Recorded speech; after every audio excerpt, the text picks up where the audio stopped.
Petrol diesel गॅसची ज्या किमती वाढलेल्या आहेत, महागाई वाढलेली आहे, बेरोजगारी वाढलेली आहे आणि भ्रष्टाचार वाढला आहे, तर याच्या विरोधामध्ये आम्ही मोदी सरकारचा निषेध करतोय। मोदी सरकारने आपल्याला 7 आव्हाने केली की तुम्ही पेट्रोल कमी वापरा, गाड्या कमी वापरा, सोनं घेऊ नका। सोनं घ्यायला कोणाची ताकद राहिली? सोनं 1.5 लाखावरती गेलेलं आहे आणि गॅसची किंमत वाढलेली आहे, महागाई वाढलेली आहे आणि तरुणांना नोकऱ्या नाही आहेत। आणि अशा परिस्थितीमध्ये मोदीजी काय करतायत तर मेलेडी चॉकलेट देत आहेत। असं एक चॉकलेट त्यांनी आपल्याला 12-13 वर्षापूर्वी दिलं होतं, अच्छे दिन आले म्हणून। त्या चॉकलेट आजही लोकांना महागात पडलेलं आणि एवढी प्रचंड मोठी महागाई वाढलेली आहे। त्यांचं काय म्हणणं आहे की त्याग तुम्ही करा, जनतेने सगळा त्याग करायचा। 2 दिवसाची चमकोगिरी भाजपच्या सगळ्या नेत्यांनी केली। कुणी बुलेट वापरली, कुणी एक दिवस EV मध्ये गेलं, कुणी एक दिवस मेट्रोमध्ये गेलं।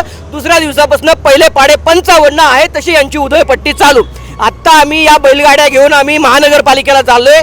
पुणे महाशहराच्या महापौरांना आम्ही भेटणार आहोत, तिथल्या आयुक्तांना भेटणार आहोत आणि त्यांना सांगणार आहे की हे चालणार नाही। शास्त्रीजींनी ज्यावेळी देशामध्ये अन्नधान्याची कपात होती, टंचाई होती, त्यावेळी एक वेळचं जेवण स्वतःच्या कुटुंबाने घेतलं नव्हतं, आधी त्यांनी केलं आणि मग जनतेला सांगितलं। इथं मात्र सगळा त्याग जनतेने करावा अशी या नेत्यांची अपेक्षा। आमचं म्हणणं आहे की याची काटकसरीची सुरुवात ही पुणे महानगरपालिकेपासून झाली पाहिजे।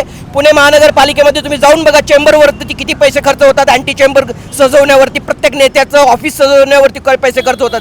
टेंडरमध्ये भ्रष्टाचार आहे। EV गाड्या गरज नसताना घेतल्या जात आहेत, गरज नसताना प्रभाग समितीच्या लोकांना गाड्या घेऊन दिल्या जात आहेत। महानगरपालिकेच्या कार्यक्रमामध्ये अक्षरशः कोट्यवधी रुपयांचा चुराडा केला जातोय आणि आमचं म्हणणं आहे की याची सुरुवात महानगरपालिकेपासून व्हायला पाहिजे। 1 वर्ष यांनी पूर्णपणे उधळपट्टीला लगाम लावला पाहिजे। अनावश्यक जे कार्यक्रम आहेत ते रद्द केले पाहिजेत, ऑनलाईन कार्यक्रम घेतले पाहिजेत। अधिकाऱ्यांनी सुद्धा पेट्रोल भत्ता, डिझेल भत्ता थांबवला पाहिजे, गाड्या थांबवल्या पाहिजे, सार्वजनिक वाहतूक व्यवस्थेचा त्यांनी वापर करायला पाहिजे आणि किमान 1 वर्ष